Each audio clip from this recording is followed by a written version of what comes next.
E aí, povo, tudo bem? Hoje eu vou comentar sobre esse livro aqui. Virou uma polêmica, se tornou uma polêmica porque alguns pais de uma cidade interiorana de Minas Gerais chamada Conselheiro Lafayette reivindicaram junto à Secretaria Municipal de Educação daquela cidade que esse livro fosse retirado, deixasse de ser utilizado em sala de aula. Esse livro também é do Ziraldo e ele vai abordar uma temática muito importante, que é o racismo. Bom, primeira coisa importante, a faixa etária para a qual ele é destinado, para crianças já pré-adolescentes, né, de 9 a 10, 11 anos, né? E era nesse contexto que ele era trabalhado. Outra coisa, esse livro aqui é um livro já antigo, ele foi publicado em 1986. E não é a primeira vez, né, que a gente vê algum livro sendo objeto de polêmica por parte de alguns que defendem que ele não seja mais trabalhado em sala de aula. Eu estou aqui, tem um aqui atrás, o Avesso da Pele do Brasileiro também, Jefferson Tenório, que foi retirado por parte das secretarias estaduais de educação de pelo menos 3 estados, entre os quais onde eu moro, que é o estado de Goiás, né? Então é algo que tem acontecido com certa frequência e eu acho que a gente tem que ter certo cuidado ao fazer isso, né? Ao apoiar esse tipo de postura. Esse livro aqui, a princípio, do que se trata, né? Esse é um ponto. Para você que pretende criticar, defender, ser a favor, primeiro ponto que eu acho importante, leia o livro. Não leia um fragmento, leia o livro todo. Primeiro passo. Você só pode criticar alguma coisa que você de fato conhece, né? A história, né, como a capa já leva a crer, envolve essa temática do racismo, mas é um menino marrom, ele se identifica como marrom, e ele tem um amigo, um menino cor-de-rosa, né? São duas crianças que estão ali, que se conhecem desde o jardim de infância e continuam sendo amigos ao longo da primeira, da segunda infância, né? E é basicamente uma descoberta dos dois, enquanto identidade, né? O menino se identifica como marrom, o colega dele como cor-de-rosa, e a partir dessa temática das cores, ele vai tratar da diversidade étnica, da diversidade racial existente no mundo, isso de uma maneira muito bonita, né? Logo de cara, o livro começa de uma maneira bem clássica, né? Com Era uma Vez. Essa temática já nos é apresentada da seguinte maneira, falando do protagonista, do menino marrom.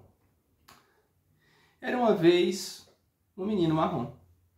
Ele era um menino muito bonito. Acho que dá para se ter uma ideia pelo desenho, que está logo ali na virada da página.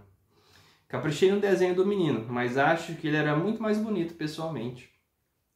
Vou ter até que ajudar com algumas informações, que é para a descrição do menino marrom ficar mais completa. Sua pele era cor de chocolate. Chocolate puro, não aqueles misturados com leite. Não gosto de chocolate com leite.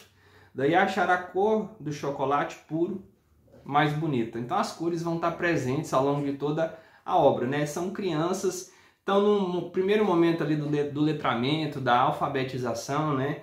E isso é dito de uma maneira muito poética, né? Logo no início, quando eles estão aprendendo a ler, a escrever, por exemplo, uma parte que eu achei muito, muito bonita, né? Na escrita do Ziraldo, é quando eles estão aprendendo sobre letras maiúsculas, letras minúsculas, né? O livro ele é cheio de desenhos de figuras, né? Inclusive tem até uma quantidade razoável de texto, achei que tinha até menos. Em um dado momento, por exemplo, quando eles estão aprendendo a ler, o narrador conta que o menino cor-de-rosa, quando viu o menino marrom ao lado de seu pai, falou que ele era o minúsculo do seu pai. Então, assim, é uma maneira interessante e bonita de retratar a alfabetização, de tratar de letras maiúsculas e minúsculas, né? Mas, bom, vamos à parte que foi polêmica e o que trouxe à tona esse livro. Hoje, algumas dessas escolas, me parece que a Secretaria Municipal de Educação já voltou esse livro para a sala de aula, mas ele foi retirado, sim. A parte que polemizaram, a principal delas, é uma na qual essas crianças, amigos, se propõem a fazer um pacto de sangue, de amizade, para que eles nunca mais se separam, porque tinha um dado momento ali que, inclusive, eles se separam e eles fazem um pacto para nunca deixar de ser amigos. No trecho, que inclusive esse trecho é ilustrado, Ele se propõe primeiro a fazer esse pacto com uma faquinha para tirar um pouco de sangue e misturar o sangue dos dois. Depois eles pensam, não, com a faca não, talvez um alfinete para fazer um furinho. Mas no final das contas eles resolvem utilizar tinta da caneta para fazer esse pacto, né? E aí esse é o trecho que causou polêmica. Ele tem inclusive uma figura que não sei se vocês conseguem ver, né? Tá aqui o menino marrom e o menino cor-de-rosa, no momento que eles pegam a faquinha. Esse é o motivo da crítica maior. Segundo alguns pais, isso é violento e poderia suscitar nas crianças uma atitude similar. Esse é um ponto. O que você acha? Essa visão parte do pressuposto de que o livro é um manual de conduta, né? E a literatura não é bem assim. Tem que se ver também o público-alvo. São pré-adolescentes de 9 a 11 anos. Essas crianças já têm, sim, um discernimento sobre o certo e o errado, estão em contato com outras coisas muito mais violentas.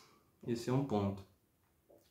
Outro ponto relevante. Atualmente, a gente tem visto muita notícia também, isso quem argumenta, quem é contrário, a favor da retirada desse livro, argumenta que está tendo muito automutilação infantil. E talvez um livro que traga a figura e que suscite essa situação de uma criança, duas crianças com a faca na mão, pode ser um gatilho, né, para essa automutilação infantil na pré-adolescência. Esse também é um ponto digno de nota, né? A questão de misturar o sangue, talvez alguém que lida na área da saúde vai ver isso com aversão, porque por mais que o desfecho dessa situação seja que eles não cortaram nada, que só pegaram a tinta de caneta, isso poderia suscitar alguma ideia na cabeça da criança.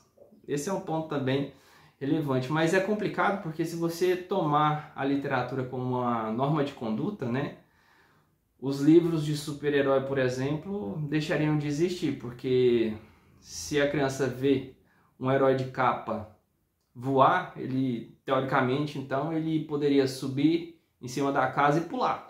Porque, afinal de contas, ele viu alguém voando e ele vai tentar fazer o mesmo. Enfim, é uma decisão, né? É uma situação que dá pano para manga. Há muitos argumentos favoráveis à continuidade da utilização do livro e muitos argumentos até plausíveis, ao meu ver, contrários. Mas o que eu pergunto é o que é o principal aqui desse livro? É essa questão da violência ou é a questão do racismo? Porque essa questão racial é tratada de uma maneira muito bonita aqui, eu acho muito enriquecedora para a criança que vai ter contato com ela, porque é uma questão presente na nossa sociedade, o racismo é uma questão que deve ser discutida e vale a pena tolher as crianças da oportunidade de encarar essa situação, esse contexto, esse tema, de uma maneira tão bonita como o Ziraldo traz. Por exemplo, a questão da cor da pele, né? Ele mesmo retrata aqui no livro que ele mandou para o cartunista imagens e ele tinha que colocar aquela época, dada a tecnologia da época, ele tinha que apontar qual era a cor de cada coisa. Por exemplo, desenhava um menino, então ele tinha que puxar uma setinha na camisa e dizer, não, essa camisa é amarela, a bermuda é azul, o cabelo é preto. E num dado momento, na década de 80, ele puxou uma setinha e falou, cor de pele. Ao que a pessoa ligou para ele e perguntou, bom, mas você quer cor de pele branca ou você quer uma cor de pele marrom? Né? Ele conta, me parece que até aí que inspirou a criação desse livro, né? Então, o que é cor de pele? Né? Essa é uma discussão muito interessante e necessária de ser feita e ser travada com as crianças, que o livro faz muito bem. Eu, particularmente, fiquei um pouco assim impactado com a figura, não com a descrição da cena, mas com a figura. O que eu acho? Eu sou contra a retirada do livro. Eu acho que talvez, para evitar qualquer mal entendido, digamos assim, caberia uma nota, um prefácio, um pós-fácio, uma nota explicativa, um encarte com dicas pedagógicas para os professores trabalharem com as crianças, esclarecendo essas questões, né? Esclarecendo por que tem aquele momento do pacto, na verdade, dizendo, por exemplo, que ali estava falando das cores, né? Eles vão fazer um pacto de sangue que é vermelho, mas depois usam a tinta azul e brincam com isso de ter sangue azul, né? Então, eu acho que válido, talvez, a inserção de encartes que vão elucidar esse tema para evitar qualquer mal-entendido, mas não retirar a obra. Isso eu acho que não é o mais adequado nesse contexto. Então, fica a dica, eu creio que vale a pena, né? E vale lembrar que nesse caso aqui, lá de Conselheiro Lafayette, as crianças iam desenvolver atividades interpretativas a respeito do livro. E o professor ia estar lá junto, né? Então, havendo uma boa condução da análise, da interpretação da história, eu não vejo por que isso seria danoso às crianças. Muito pelo contrário. Seria, acima de tudo, enriquecedor. Então, eu creio que vale muito a pena você indicar para o seu filho, leia com ele e o oriente a ler O Menino Marrom, do brasileiro Ziraldo.